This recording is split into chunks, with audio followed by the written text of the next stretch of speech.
let's talk about this whole Black Mary Jane thing. Spider-Man does whatever a spider can. So the internet is in an absolute tizzy again about the fact that a character who is white is being played by someone who is black. And of course every single major news article, story, anything for clicks and bait and everything will shout out and go, oh, isn't this outrageous, and man babies on the internet are crying out again and it's awful. And for me, it's always seemed like it's a constant sort of silencing of anyone actually having an issue with a lot of these things. It seems to tie back into those whole things about where everyone has a problem with Ghostbusters, it's because they're women or something. Everyone wants to make the argument against a decision made by a studio over a beloved character or franchise or story, whatever the case may be. Everyone wants to break that down into just being this clear racism or clear sexism or clear, I don't know, anything else. But of course the truth is that everything's so much more complicated than that. The most recent controversy I'm talking about is, of course, in Spider-Man Homecoming, with the fact that Zendaya? I don't know, I haven't looked up how to pronounce her name properly. But this Disney chick has been cast as Mary Jane.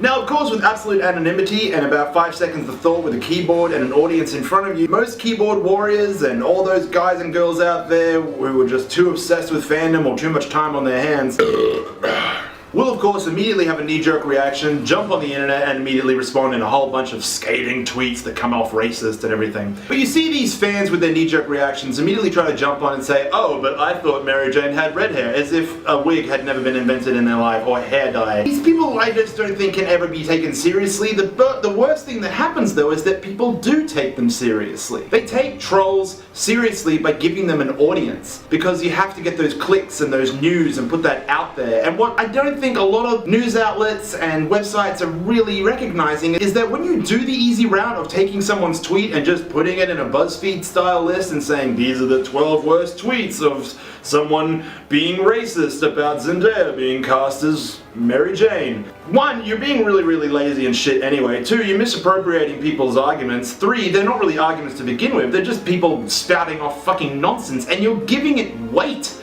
by saying that yes, this deserves to be republished. Yes, this deserves to be shared. Yes, this deserves to be shown to the world. I mean, I get it, everyone's got ad revenues and clicks to get, and controversy sells. Particularly racist controversy and sexism. Those are the 2 big bugaboos for everyone to go absolutely fucking mental about on the internet. They'll go, oh my god, you see what fucking dickhead 69XX said about fuckwit 32. I guess what I'm trying to do here is actually provide some form of a voice and maybe actually see if there's any legitimacy to the actual argument of whether or not a certain character of a certain race can be played by a certain actor of a certain race. The short answer is yes. Every single time, no matter what, every single actor can play any type of character they want in the world. Will it be a terrific casting? Will they be able to play that character well? Who knows? It depends on the director and the way the story is going to be told in that particular TV show or film or play. We got guys like James Gunn weighing in saying that the ethnicity does not make the character. And that could be absolutely true. And perhaps it's in the actual fandoms that we actually find where the real problems are. There was some controversy this year in the London production of Harry Potter when the character of Hermione was changed to be played by a black actress. Some people got in a little bit of an uproar about it, but it took one word from the author themselves, J.K. Rowling, to say at no point do I actually specify anywhere the actual ethnicity of Hermione. And that may be a fine enough argument in the books, and of course with the actual author themselves weighing in saying, hey look, I'm cool with it. And most Harry Potter fans are die-hard, hardcore fans. They wear it on their clothes, they wear it on their skin, they put it on their cars, they do all sorts of things to show their fandom because they are mad Harry Potter fans. I have been chewed out on a number of occasions for the fact that I saw the films in the wrong order and that I have not read the books at all. But there's just something about being a comic book fan that makes you incredibly enragey and just lose your fucking mind about all sorts of things. And I guess it's because of the visual nature of comic books. When you read a comic, when you consume a comic, you look at the character, you assign the character a look, you know what they look like, you're being told this is what it is. But the argument absolutely can be made that the character's design and how they look, what they wear, really doesn't encapsulate who they are and what they are. Sure, it helps suggest it in the visual medium, saves us having to imagine so much, and that's fine. But the real question we're addressing here is, can Mary Jane be played by a black actress? And yes, the answer is yes! Of course she can! Why couldn't she? We're in a whole new age here, whereas like, yes, I know that Mary Jane is white, and I know that she has red hair, but let's be honest, when it comes to Mary Jane, the most iconic thing about Mary Jane is her hair. And that hair could look almost any way.